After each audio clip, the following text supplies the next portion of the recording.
Bonjour mes amis, encore une autre fois. Mon nom c'est Pierre Roussel, fait partie de l'entreprise missionnaire.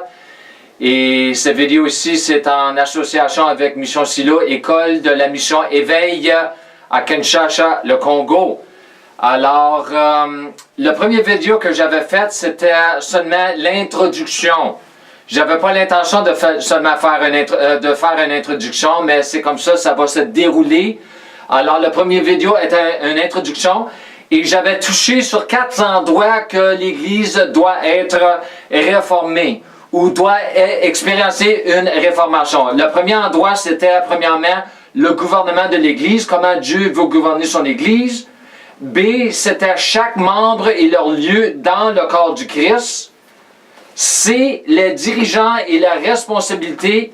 Et numéro D, c'était l'Église elle-même, ce que la parole dit de l'Église concernant son identité. Alors aujourd'hui, partie 1. Et mon frère, tu vas être très content, frère Jean. Et aussi, je veux encore, je veux souligner que ces vidéos sont pour les églises francophones. Oui, je mentionne Pasteur Jean Tambou à Kinshasa, tout cela. Mais c'est parce que c'est lui et la Mission Silo, l'école Mission Silo, ou je veux dire l'église Mission Silo et l'école de la Mission Éveil, c'est mon point de contact à Kinshasa, dans le Congo et vraiment dans l'Afrique. Et de cela, c'est là que Dieu va répandre le message concernant non seulement l'entreprise missionnaire que le Seigneur m'a donné, mais concernant l'unité et spécifiquement l'unité pour la réformation. Alors, introduction, premièrement, c'est le mot réforme, R-E, forme, qui veut dire former une autre foi. Alors, comme je suis un enseignant et beaucoup autre chose, je suis un réformateur, je suis très apostolique, tout cela, moi, je fais mes notes aussi et je donne mes notes à ceux qui les veulent. Ça va vraiment ajouter pour comprendre les enseignements sur les vidéos. Alors, la première définition pour le vrai sens du mot réforme, c'est modification effectuée dans un but d'amélioration. Alors moi, je dirais que nous sommes très courants que nous avons besoin de l'amélioration dans notre vie. Et comme j'ai dit dans la première vidéo, que c'est l'Église qui est le peuple de Dieu qui a besoin d'être réformé. Ce n'est pas les 4 murs de la bâtisse ou le bâtiment qui a besoin d'être réformé, c'est le peuple de Dieu, commençant avec les dirigeants. OK? Alors moi, je commence avec moi. Dieu a commencé à me réformer des années passées dans le vrai sens du mot réformer. Deuxième définition, c'est changement apporté en vue du rétablissement. Vous voyez le mot rétablissement avec le mot réformer, d'une forme primitive ou ancienne. Le mot primitif, qui veut dire retourner à la source de l'origine. Retour à l'observance de la règle primitive encore. Nous avons le mot primitive encore, ou primitif. Correction, changement profond. Profond. Pas superficiel, mais profond.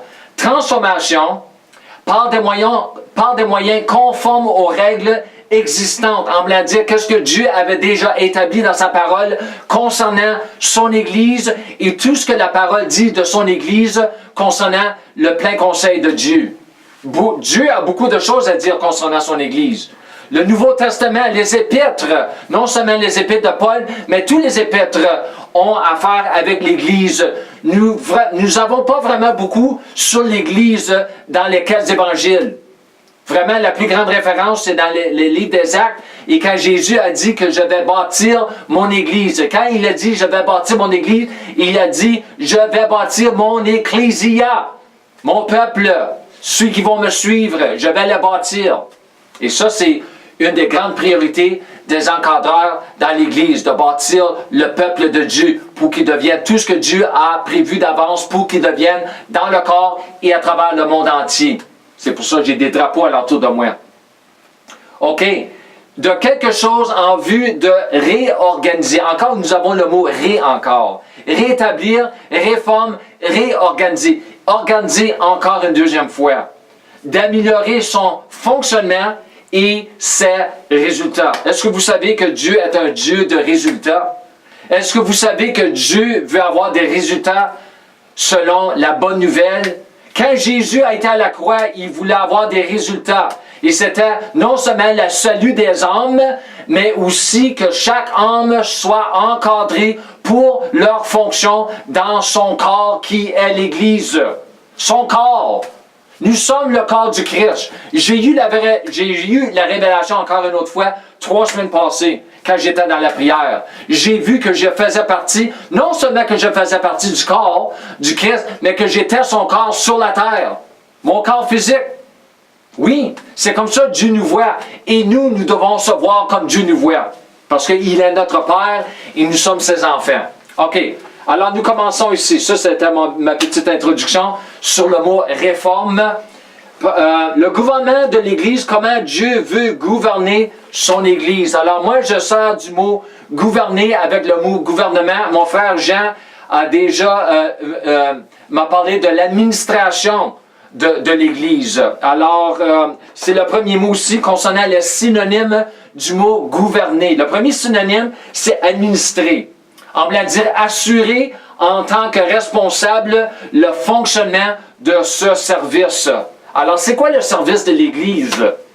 Pas aujourd'hui, c'est pas le temps aujourd'hui. Alors, nous allons avancer sur cela quand nous allons parler sur l'Église. C'est quoi le service de l'Église sur la terre? Et ses responsabilités avec les responsables, de ceux qui sont mis en certaines positions pour gérer l'Église, pour aider à l'Église à aller dans la bonne direction. Alors, j'ai beaucoup de synonymes ici.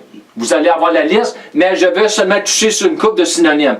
Le deuxième, c'est conduire. Dieu veut conduire son Église. C'est un autre mot qui est synonyme avec le mot gouverner, en voulant dire emmener vers un lieu déterminé. Est-ce que vous savez que Dieu a quelque chose planifié d'avance? Ça, c'est trouvé dans Éphésiens 2:10, que Dieu, nous sommes son œuvre, créée ou récréée en Jésus-Christ pour des bonnes œuvres qu'il a planifiées d'avance pour que nous puissions marcher dans ces bonnes œuvres. Ça, c'est son Église. Dieu a des bonnes œuvres pour son Église, pour que nous puissions marcher dans ces bonnes œuvres. Numéro 3, troisième mot, c'est le mot dominer. Dominer, c'est synonyme avec le mot gouverner. Nous avons le mot dominion ou dominion avec le mot dominer. Ça veut dire domination, puissance, domaine placé sous l'autorité d'un Seigneur. Et dans notre cas, c'est le Seigneur Jésus-Christ. Jésus a le droit d'avoir la dominion de son Église parce que Jésus est mort pour son Église. Toi, tu n'es pas mort pour l'Église. Jean, toi, tu n'es pas mort pour Mission Silo. Moi, je ne suis pas mort pour Entreprise missionnaire. Je ne suis pas mort pour personne. C'est Jésus qui est mort pour la race humaine du premier Adam. Parce que Jésus est venu comme le deuxième Adam, pour nous racheter, pour nous avoir réconciliés. OK? Alors, le dernier mot aussi que j'ai comme synonyme, à part de tous les autres mots que j'ai ici, que vous allez avoir accès, c'est le mot piloter. J'aime le mot piloter parce que j'aime les avions. Vous voyez mon nouveau gilet? C'est Boeing. Mon dernier, c'était Bombardier. Aujourd'hui, nous avons le mot piloter. Ça a l'idée de guider. Alors, très bonne définition ici pour le mot piloter ou guider, c'est conduire quelqu'un ou quelque chose en lui montrant le chemin ou le bon chemin. Il y a toutes sortes de chemins dans le monde. C'est pour ça que Jésus dit, je suis la vérité, je suis la voie, je suis le chemin. Parce qu'il y a beaucoup de chemins sur le monde, dans ce monde qui est tombé. Il y a beaucoup de chemins. Et toutes sortes de monde, ils passent à toutes sortes de chemins, à part du chemin qui nous emmène vers la vérité et la vie éternelle. Hein? OK? Éclairer. Le mot piloter, guider, ça a aussi l'idée de éclairer, renseigner quelqu'un, diriger, faire aller dans une direction déterminée. Alors Jésus-Christ, par son esprit, a une direction, non seulement pour chaque croyant, pour chaque personne qui sont membres de son corps, mais il a une direction spécifique pour chaque église, pour chaque rassemblée locale. Oui, il a une direction pour chacune d'eux. OK. Alors nous avançons ici avec Éphésiens 4. Nous avions touché sur Éphésiens 4 la dernière fois, le premier vidéo. Alors là, je vais rentrer dans les détails. C'est ça que j'avais dit sur le premier vidéo. J'avais pas le temps.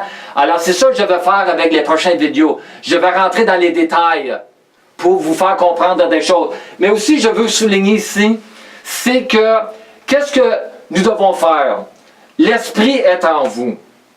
Moi, je ne suis pas Jésus, c'est évident. Je ne suis pas l'Esprit Saint. Alors, moi, je vous donne qu'est-ce que la parole dit concernant le gouvernement de l'Église, et nous devons prendre le temps de savoir ce que l'Esprit nous dit, parce que chaque Église est différente. Chaque Église est différente. Chaque Église est à différentes places. Il y a des Églises qui sont très immatures, il y a des Églises qui sont plus matures, il y a des Églises qui sont très matures. Alors Dieu prend cela et il nous avance dans certaines directions. Ça, c'est très important, ça, pour se fier sur celui qui habite en nous. Et ça, c'est quelque chose que je vais toucher sur plus tard. Alors, Éphésiens 4, verset 11. Et il a donné, qui? Dieu a donné, les uns comme apôtres, les autres comme prophètes, les autres comme évangélistes, les autres comme pasteurs et docteurs. Alors, moi, d'après mes études sur le grec, la plupart du monde, ils disent que le mot docteur et le mot pasteur ou berger sont vraiment un don. Je n'ai pas le temps de rentrer dans cela, mais pour moi, ça fait beaucoup de sens parce que un vrai sens d'un berger, c'est d'enseigner. Alors, mais je ne bâtis pas ma doctrine sur cela parce que la plupart des églises charismatiques, ils appellent ça en anglais the fivefold ministry. Apôtre, prophète, évangéliste, pasteur et docteur. Mais beaucoup de livres sur le grec, ils disent que le mot docteur et le mot berger, ils devraient être ensemble. C'est deux fonctions. Où ils disent un berger qui enseigne. C'est ça qui c'est marqué d'après le grec. En tout cas, j'envoie cela comme cela. OK. Le premier, c'est le mot apôtre. Nous avons les apôtres. Est-ce que vous saviez le mot apostolos? Est-ce que vous saviez que le mot apôtre, c'est un terme militaire? Je n'ai pas le temps de rentrer dans tout cela. Ça fait trop de détails. Le mot apôtre, c'est un terme missionnaire, militaire. Oui, c'est un terme missionnaire aussi. Parce que c'est l'idée d'envoyer. To send en anglais. Envoyer. Envoyer en avant, en avance. Messager, ambassadeur. Un envoyé. C'est ça qu'ils font quand ils vont à la guerre. Ils les envoient à la guerre. C'est ça. Jésus a dit, allez-y dans le monde et prêchez la bonne nouvelle. C'est ça l'Église apostolique. Allez-y. Mais avant que vous allez, vous devez être entraîné. Bien entraîné. Non seulement juste entraîné et encadré, mais bien encadré. OK? Alors, la prochaine définition, c'est un délégué, un messager, celui qui est envoyé. En tout cas, nous avons le mot envoyé avec des ordres. Des ordres de qui? De l'homme? Non, pas de l'homme, de Jésus-Christ lui-même, par son esprit. C'est lui qui donne les ordres. C'est lui qui est chef de l'Église. C'est lui qui est la tête de l'Église. C'est lui qui est mort pour l'Église. Alors, c'est lui qui donne les ordres. C'est ça que je vous disais. Celui qui est en vous, c'est lui qui veut vous donner des ordres. C'est lui qui va vous aider avec tout cela pour vraiment comment réorganiser comment vous faites les choses dans votre Église et dans vos écoles de Bible aussi, certainement. Deuxième, le prophète. Et dans les écrits grecs, celui qui interprète les oracles ou autre chose cachée. Moi, le vrai sens du mot prophète ou même des prophéties, c'est pour nous faire connaître des choses que nous ne savions pas d'avance. Moi-même, des paroles de prophétie que j'ai reçues à travers les années depuis que je suis sauvé, oui, il y avait souvent, j'avais eu une parole, je savais déjà d'avance un peu que Dieu m'envoyait d'une certaine direction, mais avec la prophétie, ça m'a donné une confirmation. Mais beaucoup de choses, beaucoup de fois, j'ai eu une prophétie, c'était nouveau pour moi, et j'ai prié sur cela, et Dieu a confirmé que cette prophétie venait de Dieu, de l'Esprit Saint. Alors ça, ça prend du discernement ici aussi. Et je vais toucher sur cela ici, plus tard. Quelqu'un, c'est ici, quelqu'un qui, poussé par l'Esprit de Dieu. Quand nous entendons une prophétie, nous devons savoir que ça vient de l'Esprit de Dieu. Si ça ne vient pas de l'Esprit de Dieu, laissez faire. Laissez faire. Et là, son organe ou messager déclare solennellement ce qu'il a reçu par inspiration concernant spécialement le futur, les futurs. Alors moi, un mot qui m'a frappé ici, c'est le mot solennellement. Ça, c'est un mot un peu, en anglais, nous appelons ça un tongue twister. Alors, c'est le mot a l'idée de sérieux, quelque chose qui est très sérieux.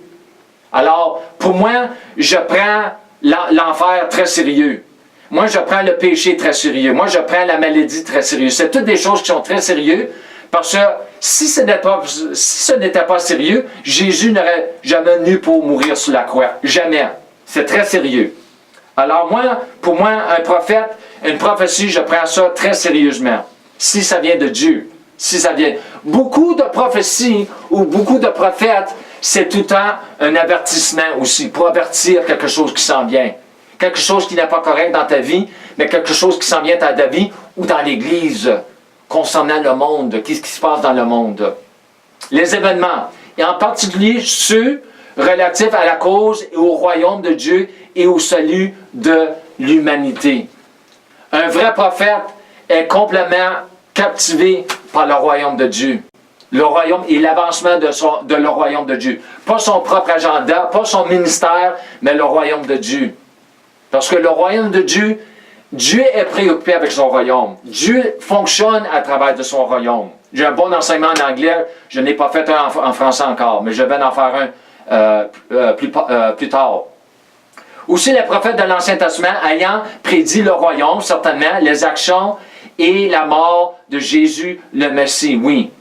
Aussi, la prochaine définition, c'est homme et femme remplis de l'Esprit de Dieu, qui par l'autorité de Dieu, pas l'homme, l'autorité de Dieu, et sa commandement dans des paroles de poids. En anglais, nous appelons ça weighty words, or words that carry weight, des paroles qui portent du poids. On me l'a dit, quand un prophète dit quelque chose, ça frappe, ça frappe.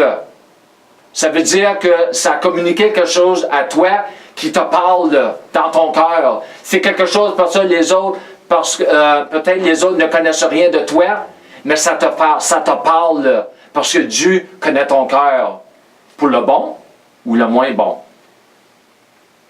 Alors, aussi les prophètes apparaissaient dans l'âge apostolique parmi les chrétiens. Ils sont associés aux apôtres. Si vous regardez dans les épîtres de Paul, vous allez trouver souvent, vous allez voir le mot apôtre et vous allez voir le mot prophète ensemble. C'est très intéressant. Très intéressant. Aussi, les prophètes, ils ont discerné et fait ce qui est le meilleur pour la cause chrétienne, prédisant certains événements futurs. Futurs. Qu'est-ce qui va arriver? Qu'est-ce que Dieu nous avertit concernant les événements qui se passent dans le monde, dans leur temps, à travers les âges et aussi dans les derniers temps que nous sommes aujourd'hui, ou les derniers de les derniers temps. Dans les assemblées religieuses de chrétiens, les prophètes étaient poussés par le Saint-Esprit pour parler ayant le pouvoir d'instruire, très important ici, d'instruire, consoler, d'encourager, réprimander, condamner et stimuler. Troisième don dans Éphésiens 4:11, nous avons les évangélistes. C'est le mot caruso. Être un héros. Pas un héros H-E-R-O, mais un héros H-E-R-A-U-T. En voulant dire en anglais, c'est le mot herald. Celui qui annonce, celui qui est envoyé pour annoncer. En voulant dire annoncer quoi? Ben, envers le monde, c'est annoncer la bonne nouvelle. Que Jésus est mort pour vous. Que vous pouvez être réconcilié avec Dieu. Alors, ça fait partie de l'évangélisme. Proclamé à la manière d'un héros, toujours avec la suggestion de formalité, gravité et une autorité qui doit être écoutée et respectée. Le mot grave, gravité, pas la gravité, not gravity, non, la gravité, quelque chose qui est très sérieux. L'enfer, c'est très sérieux, c'est pour l'éternité, même si ce n'était pas pour l'éternité, c'est très sérieux. Publier, proclamer ouvertement dans le public. Nous n'avons presque pas d'évangélistes aujourd'hui dans l'Église. Parce que les évangélistes aujourd'hui sont pris dans les 4 murs de l'Église. Non, non, non, non, non. L'Église, c'est nous autres. Les évangélistes, ils devraient être en dehors de le bâtiment. Et non seulement les évangélistes, l'Église elle-même. Quelque chose qui s'est passé, et aussi proclamation publique. Tu vois, vous avez le mot public, nous avons le mot ouvertement. De l'Évangile et de ce qui le concerne, concernant l'Évangile. La bonne nouvelle, qu'est-ce que Jésus a fait pour nous autres à la croix, la race humaine, du premier Adam. Prochain, nous avons le mot pasteur ou berger. C'est le mot poimen. Moi, je veux donner un peu mon témoignage ici, comment Dieu m'a ouvert vraiment ce mot ici des années passées. Une journée, il m'a demandé une question. Dieu va te demander une question des fois, c'est pas pour avoir la réponse, c'est pour te faire réfléchir. Il m'a demandé une journée, en anglais, il m'a dit, c'est quoi un pasteur? C'est quoi un pasteur? Je ne savais même pas c'était quoi un pasteur. À part de ce qu'on voit dans les églises. C'est quoi un pasteur? C'est quoi un poimen, un berger? Le mot poimen, le mot berger, dans le grec, vient du mot protéger. Pour protéger. To protect. Ça vient. Ça, c'est la racine. Alors, protéger quoi? Protéger le peuple de Dieu. De quoi? Des loups. Des faux enseignements. Des hérésies. Tout cela. Protéger. Protéger. Comme j'ai dit dans le dernier vidéo, le premier vidéo, Dieu est un Dieu qui veut protéger son peuple. Son peuple. Aussi dans la parabole, celui qui prend soin et contrôle ceux qui ont été confiés et qui suivent ses préceptes. Aussi, c'est l'idée des surveillants des assemblées chrétiennes. Dans le mot grec, nous avons le mot épiscopo. Épiscopo. Overseer. OK? En anglais, aussi, nous avons le mot bishop. C'est traduit évêque. J'aime pas le mot évêque, j'aime pas le mot bishop parce qu'il porte des petits chapeaux, tous ces jours-là, les colliers. Pour moi, ça me dit pas grand-chose. Je ne vois pas ça dans le Nouveau Testament. En tout cas, j'en parle pas trop de ça. Aussi, c'est l'idée, la tâche d'un berger du Proche-Orient était de quoi? De veiller aux ennemis essayant d'attaquer les brebis. Défendre les brebis. Moi, j'aime le mot défendre. Ça a la même idée de protéger. Moi, j'ai eu la parole du Seigneur en 2016, je pense, que j'étais en anglais a defender of the faith. J'étais pour défendre la foi, la vraie foi.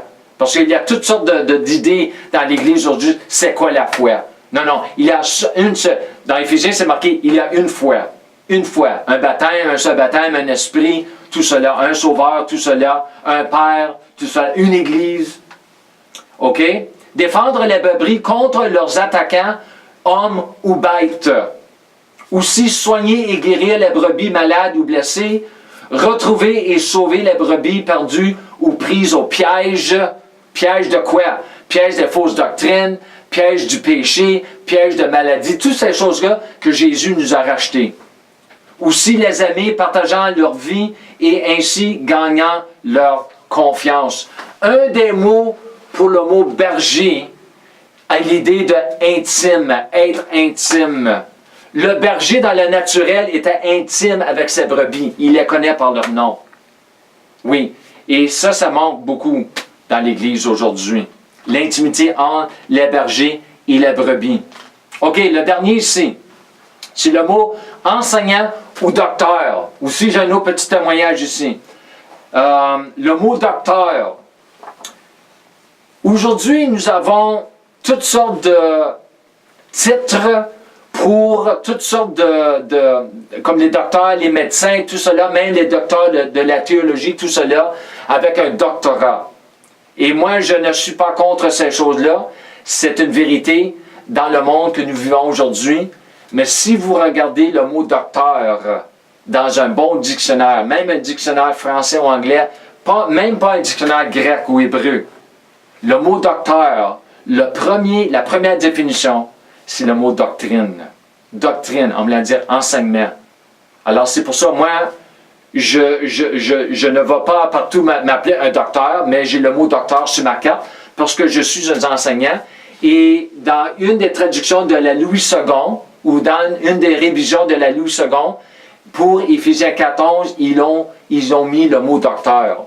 Oui, j'aime mieux le mot enseignant, parce que ça cause moins de problèmes, mais le mot docteur, c'est bon parce que ça vient du mot doctrine. Et un vrai enseignant, lui, la doctrine, moi j'adore la doctrine, moi j'adore la théologie, comme je le prouve aujourd'hui avec toutes les notes et tout cela. Aussi, alors nous avons le mot doctrine qui vient du mot docteur. Alors, premièrement, première définition, c'est un professeur ou aussi faire voir quelque chose. En anglais, l'idée c'est to point out with the finger. Alors c'est ça, faire voir quelque chose. Un vrai enseignant, un bon enseignant de la parole va nous faire voir des choses dans la parole que nous n'avons jamais vues après. Que nous n'avons jamais vues d'avant. OK? Aussi dans le Nouveau Testament, celui qui enseigne les choses de Dieu et les devoirs de l'homme, celui qui est capable d'enseigner ceux qui, par leur grand pouvoir d'enseigner, attiraient des foules autour d'eux. Moi-même, quand j'étais à l'ouvrage, j'ai travaillé dans la construction pour des années de temps. Et moi, je ne pouvais pas m'arrêter d'enseigner la parole à l'ouvrage. Ça sortait de moi. Ça sortait de moi. Je ne pouvais pas m'empêcher. Ceux qui, dans les assemblées de chrétiens, continuaient l'œuvre d'enseignement avec l'aide du Saint-Esprit. Ça, c'est très important, ça ici, aussi. Nous devons enseigner d'après l'Esprit Saint.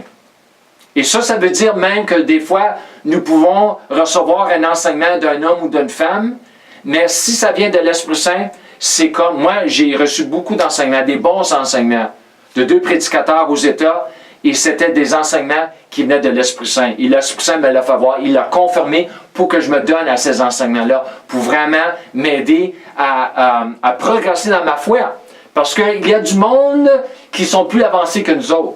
Il y a du monde qui l'ont prié des années de temps, ils ont jeûné, tout cela, ils ont étudié la Bible, et toi tu arrives, tu as peut-être 2-3 ans d'expérience dans le ministère, et Dieu a élevé autres, ça fait peut-être 20 ans, 30 ans, 40 ans, ils sont dans le ministère, ils ont de l'expérience, ils ont des révélations, et Dieu veut nous donner ces révélations pour que nous puissions avancer un peu plus vite. OK? Alors, mes 3 derniers points ici aussi, c'est que Dieu veut opérer tous ces éléments ou tous ces dons, toutes ces choses dans une assemblée locale. Alors, imaginez donc si Dieu avait la liberté de le faire avec chaque assemblée locale dans votre ville ainsi que dans le reste du monde entier. Imaginez-vous, chaque église dans votre ville. Vous autres, vous avez une ville de 16 millions, Kinshasa. Moi, ma ville ici, Oshawa, c'est à peu près 160 000. Grosse différence. Mais imaginez-vous, chaque église, vraie église, qu'il y avait des apôtres, les prophètes, les évangélistes, les pasteurs et les enseignants. Hein? Les vrais. Imaginez-vous quelle sorte d'église qu'on aura aujourd'hui. Qu'est-ce qu'on verrait? On verrait les résultats qu'on les lit dans les évangiles, les 4 évangiles et dans le livre des Actes. C'est ça qu'on verrait. Aussi, Dieu a besoin de notre foi. Il a besoin de notre foi.